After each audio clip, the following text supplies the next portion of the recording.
Halo, selamat pagi. Kembali lagi ke pembelajaran tematik. Nah, sekarang kita akan membahas materi tema 2, subtema 1, pembelajaran 3 dan pembelajaran 4. Pada materi hari ini kita akan mempelajari yang pertama PPKN. Nah, di PPKN kita akan mempelajari tentang menjelaskan makna tanggung jawab dan menerapkan sikap tanggung jawab pada saat pemilihan ketua RT. Kemudian kita akan mempelajari bahasa Indonesia dengan materi mengelompokkan informasi penting dalam teks dan menyajikan informasi penting teks dalam bentuk peta konsep. Kemudian kita akan belajar IPS dengan materi mengidentifikasi jenis-jenis usaha dan kegiatan ekonomi dan juga mengidentifikasi jenis-jenis usaha yang ada di lingkungan sekitar. Nah, sekarang kita kita mulai pelajaran kita yang pertama. Sudah siap? Ayo kita belajar PPKN. Masih ingatkah kamu apa arti dari hak, kewajiban, dan tanggung jawab? Nah, artinya hak yang pertama. Hak adalah sesuatu yang dimiliki manusia sejak lahir. Kalau kewajiban adalah sesuatu yang harus dilaksanakan oleh setiap orang. Dan tanggung jawab adalah sikap dan perilaku seseorang untuk melaksanakan tugas dan kewajibannya. Kita sebagai warga masyarakat memiliki hak, kewajiban, dan tanggung jawab. Tanggung jawab merupakan sikap terpuji yang hendaknya dimiliki oleh setiap individu. Kalau individu tersebut memiliki sikap tanggung jawab, berarti individu tersebut memiliki karakter yang baik. Nah, karakter seseorang itu dapat tercermin dari sikap tanggung jawabnya, baik terhadap diri sendiri, terhadap orang lain, masyarakat, maupun bangsa dan negara. Seorang individu memiliki tanggung jawab diantaranya. Yang pertama, tanggung jawab terhadap diri sendiri, yaitu tanggung jawab yang menuntut kesadaran setiap orang untuk memenuhi kewajibannya sendiri dan dapat mengembangkan kepribadian sesuai yang baik ya. Kemudian tanggung jawab terhadap keluarga. Nah, tanggung jawab terhadap keluarga ini menjadi tanggung jawab seluruh anggota keluarga, baik ayah, ibu maupun anak. Kemudian tanggung jawab terhadap masyarakat. Tanggung jawab sebagai warga masyarakat adalah tugas dan kewajiban yang harus dilaksanakan seseorang dalam kedudukannya sebagai warga masyarakat. Dan ada tanggung jawab terhadap bangsa dan negara. Jadi, hendaknya seorang individu sebagai warga negara hendaknya dapat mempertanggungjawabkan segala tindakan dan tingkah lakunya kepada bangsa dan negara. Sekarang kita akan bahas contoh tanggung jawab sebagai warga masyarakat. Apa saja ya contoh bentuk tanggung jawab sebagai warga masyarakat? Nah, perhatikan gambar berikut. Nah, perhatikan panahnya ya. Gambar yang pertama ini adalah gambar kegiatan kerja bakti.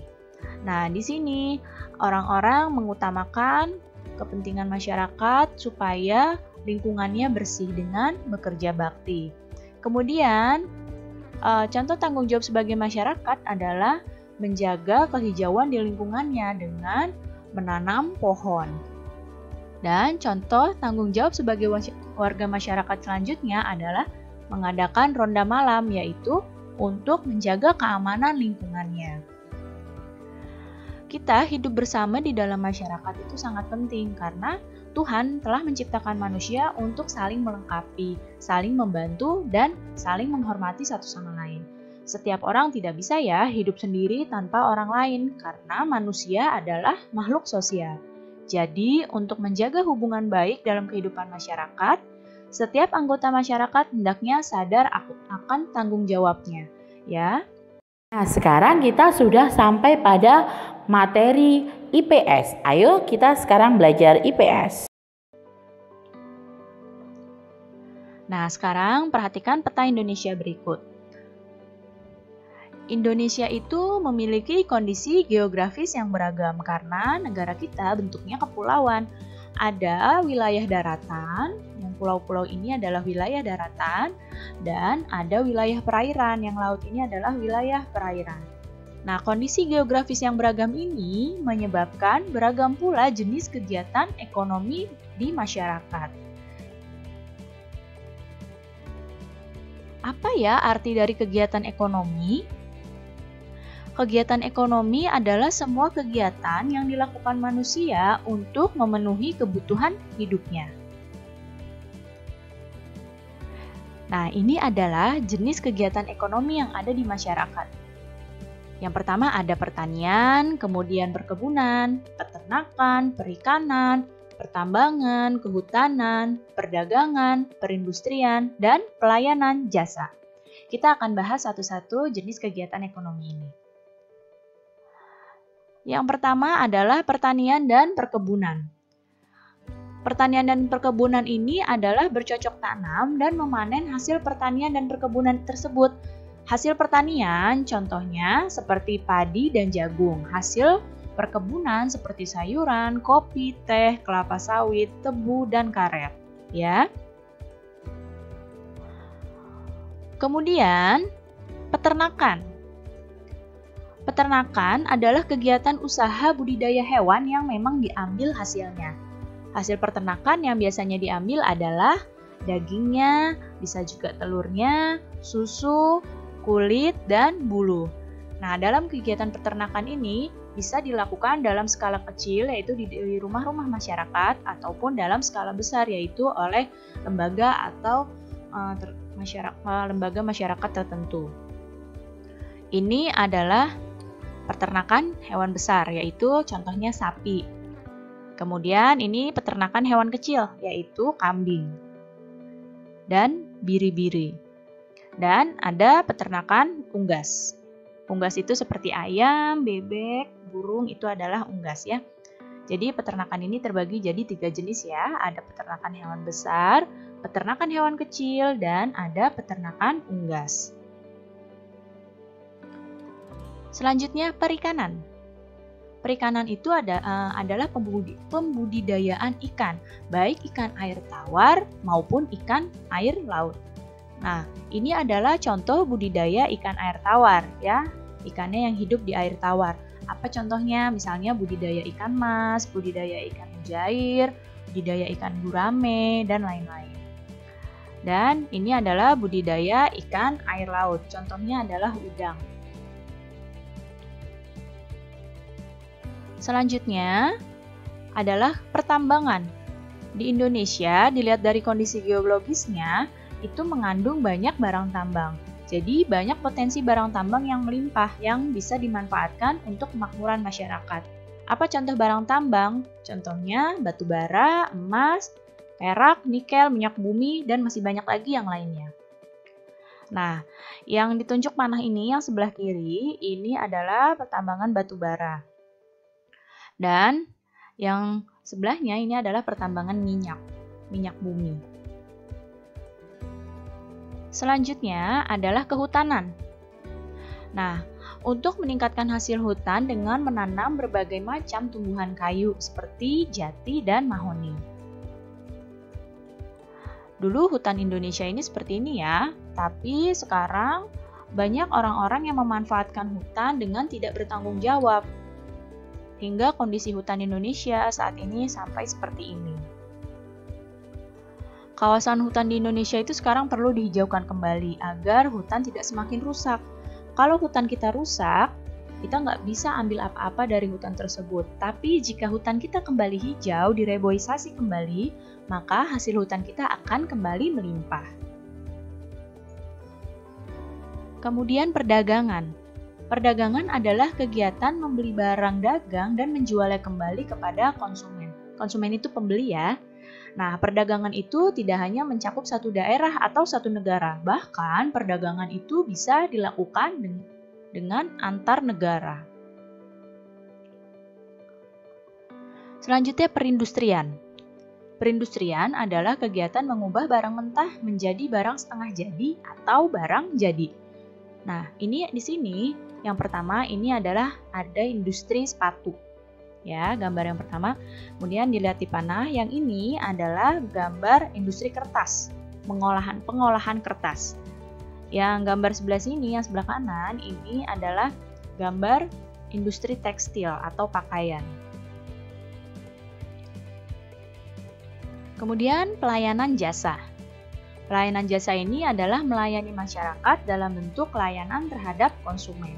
Apa saja pekerjaan yang melakukan pelayanan jasa? Contohnya dokter, perawat, kemudian penjahit, dan juga arsitek. Pernahkah kamu pergi berwisata bersama keluargamu?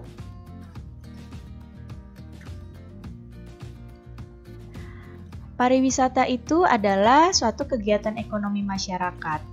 Ya, jadi pariwisata adalah kegiatan ekonomi masyarakat yang termasuk bidang pelayanan dan jasa. Dan pariwisata itu merupakan segala sesuatu yang berhubungan dengan rekreasi. Nah, berikut adalah tempat-tempat wisata yang ada di Indonesia. Coba diperhatikan. Indonesia ini tempat wisatanya sangat beragam ya.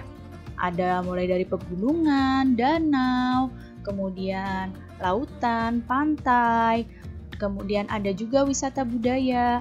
Jadi pariwisata di Indonesia ini sangat berkembang pesat. Nah, kenapa bisa sampai berkembang pesat? Pesatnya jasa pariwisata di Indonesia ini sudah didukung dengan potensi panorama alam Indonesia yang memang indah. Lihat coba di hadapan kalian, semuanya indah kan?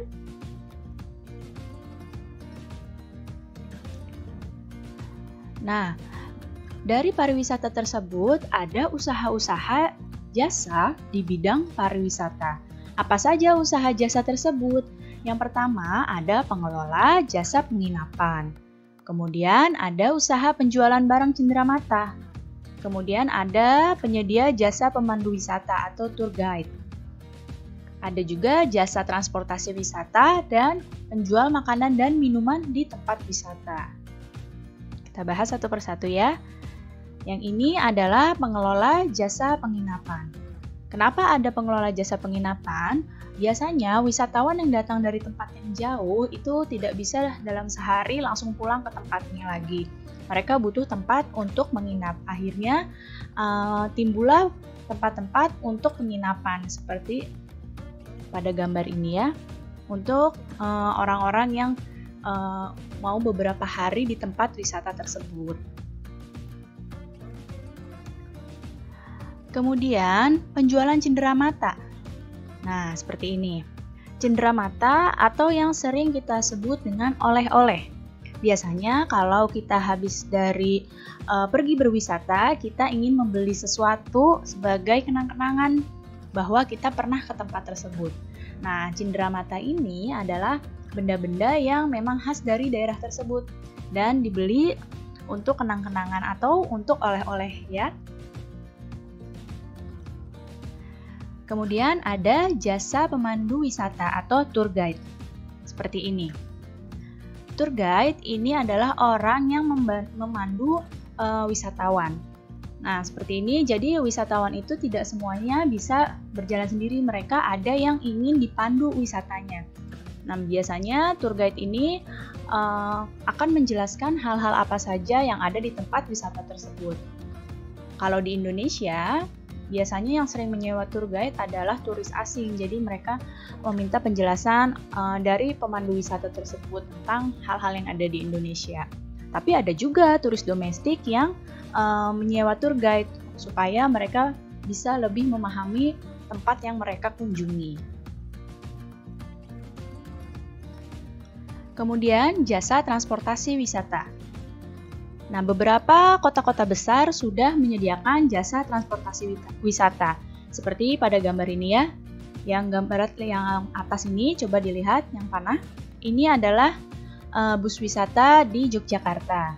Kemudian gambar yang kedua ini adalah bus wisata di Jakarta. Dan gambar yang ini adalah bus wisata di Bandung. Dan masih banyak lagi tempat-tempat lain yang sudah memiliki jasa transportasi wisata.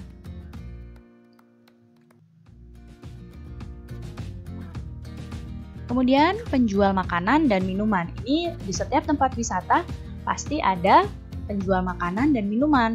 Wisatawan itu kan pasti butuh makan dan butuh minum. Nah, para penjual makanan inilah yang menyediakan makanan-makanan tersebut. Dan bahkan ada penjual-penjual makanan yang memang mereka menjual makanan dan minuman yang khas dari daerah tersebut sehingga menarik wisatawan untuk membelinya. Sekarang kita udah sampai di materi terakhir kita, yaitu materi bahasa Indonesia. Yuk disimak materinya. Pelajaran yang lalu kita sudah membahas tentang cara mendapatkan informasi dari sebuah teks. Nah, masih ingatkah kamu bagaimana cara mendapatkan informasi dari sebuah teks? Berikut cara memperoleh informasi dari teks. Yang pertama, kita membaca judul teksnya terlebih dahulu. Setelah membaca judul teksnya, kita baca isi teksnya dengan cermat. Setelah itu, kita dapat mengajukan pertanyaan untuk menggali isi teks tersebut. Mengajukan pertanyaannya bisa dengan menggunakan kata-kata tanya. Yang pertama bisa menggunakan siapa, apa, mengapa, kapan, di mana, dan berapa. Ya, jadi 3 hal ini adalah cara untuk memperoleh informasi dari teks. Oke, materi kita hari ini sudah selesai. Sekarang kalian buka buku paket kalian halaman 15. Kalian kerjakan soal nomor 1, poin A sampai dengan poin E. Nah, setelah selesai kalian kerjakan tugas ayo berlatih halaman 18 dan halaman 19. Kemudian setelah itu kalian kerjakan ayo berlatih halaman 24 dan 25. Setelah selesai mengerjakan, kalian tidak usah foto. Besok akan kita bahas bersama melalui Zoom, oke? Harus dikerjakan, tidak ada alasan apapun. Oke, pelajaran hari ini sudah selesai. Kalian tetap semangat belajarnya, jaga kesehatan, patuhi semua nasihat orang tua dan jangan malas untuk mengerjakan tugas. Bye-bye.